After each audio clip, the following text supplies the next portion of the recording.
Bonjour à tous, nous entamons le dernier mois de cette année 2021 au programme de votre JT cette semaine.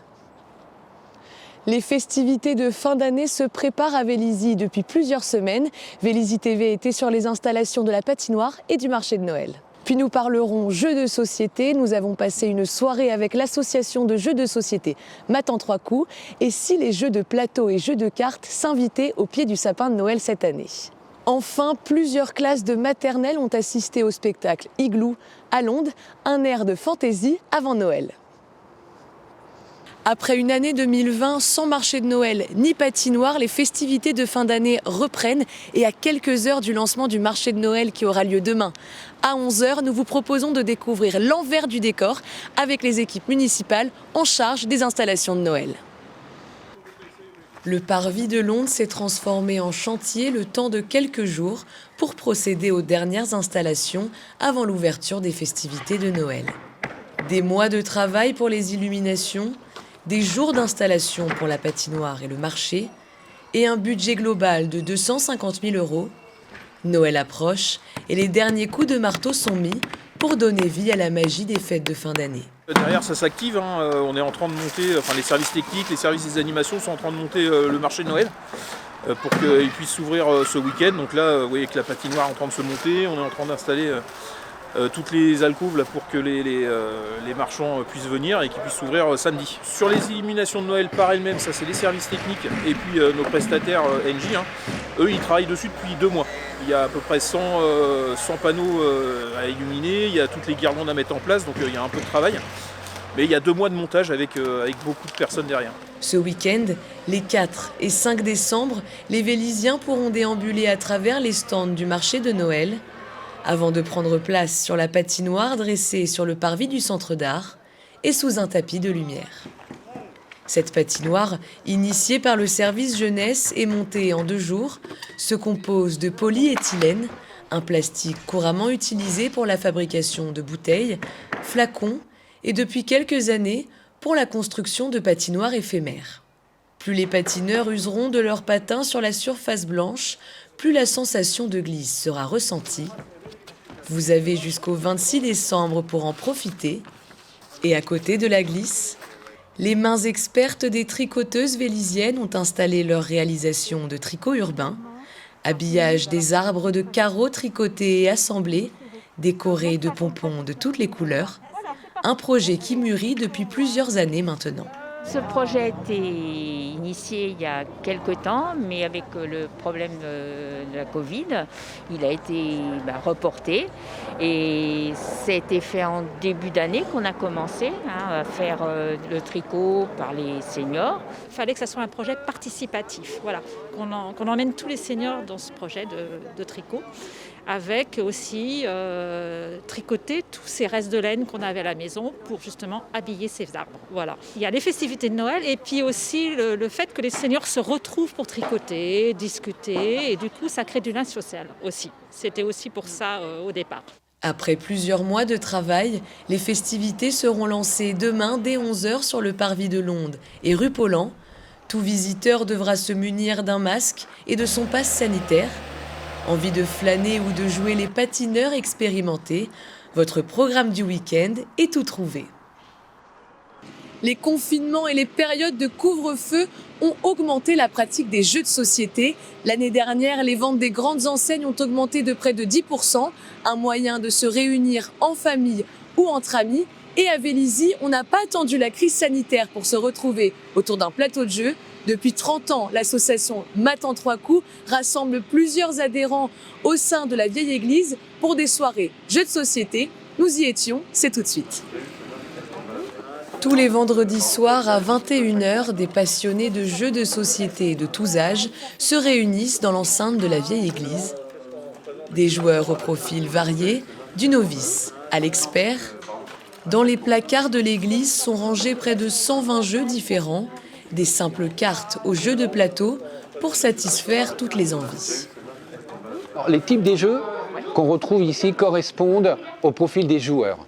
Donc on a des profils de joueurs qui rentrent dans le monde ludique, ce qu'on a vu beaucoup arriver après le confinement, des gens qui ont joué à des jeux de société qui étaient d'abord qu'ils considéraient simples comme le Monopoly, mais qui ont voulu voir autre chose.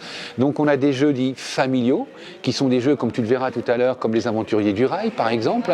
On a des jeux un peu plus familiaux plus, qui sont des jeux qui demandent un peu plus de réflexion, qui durent environ 1 heure et demie, qui demandent de l'attention, de l'investissement minimum. Et puis on a nos experts, ce qu'on les appelle entre guillemets des experts, qui sont plutôt attachés à des jeux qui demandent énormément de réflexion, qui durent entre 2 heures et 2 heures et demie, sur des mécanismes qui sont divers. Donc on a des profils de jeux qui correspondent à l'ensemble des profils des joueurs qui nous ont rejoints, y compris les enfants, puisqu'on a le plaisir d'accueillir une dizaine d'enfants, puisque l'abonnement se fait en famille, et donc les parents viennent jouer avec leurs enfants à nos jeux de société, et ces types de sociétés permettent pour eux de pouvoir participer à notre soirée. Aujourd'hui, le marché du jeu de société représente plus de 12 milliards de dollars dans le monde, et en France, il se vend presque un jeu de société par seconde. Cela fait près de 20 ans que ce marché se porte bien dans l'Hexagone. En 2020, les confinements et périodes de couvre-feu ont fait augmenter les ventes de près de 10%. Les grands classiques, comme la Bonne Paye, le Uno et le Monopoly, sont les jeux les plus vendus en France en 2020. Et à l'échelle locale, cet engouement s'est également fait ressentir.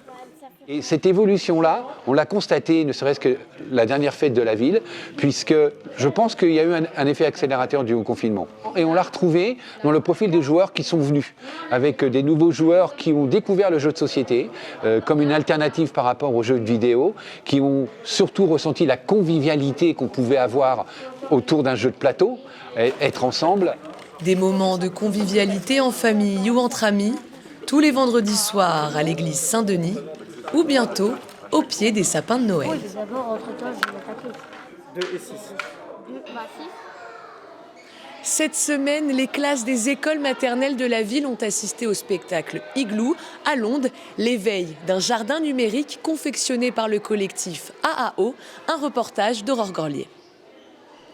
En ouverture au festival Un air de famille, Londe a accueilli cette semaine le Noël des maternelles, organisé tous les ans en collaboration avec la ville de Vélizy.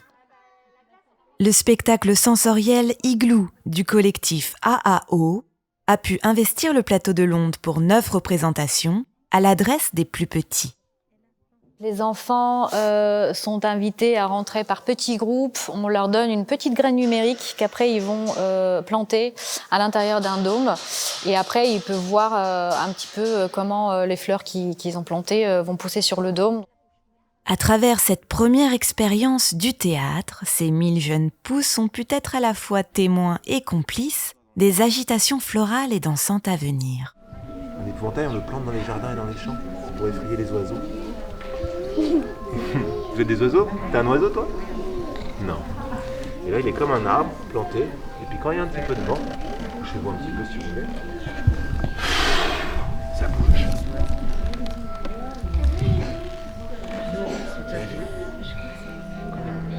Sur le plateau se dresse un dôme géodésique, surface de projection propice aux éclosions et germinations de toutes sortes. Ce jardin numérique est aussi habité de drôles d'habitants, comme un épouvantail vacillant et dansant sur les sonorités d'un musicien, mais également un hérisson-buisson et un danseur-cueilleur. C'est un spectacle qui mélange art numérique et danse, et qui, pour nous, puisque Londe est une scène conventionnée pour la danse, ça nous permet de sensibiliser les petits dès le plus jeune âge à ce que c'est que la danse, le mouvement, et aussi la transversalité des arts. Parce que effectivement, il y a la partie art numérique avec ce dôme en couleur, on voit plein de projections. Il y a aussi des moments où c'est les corps des danseurs qui deviennent support de projection.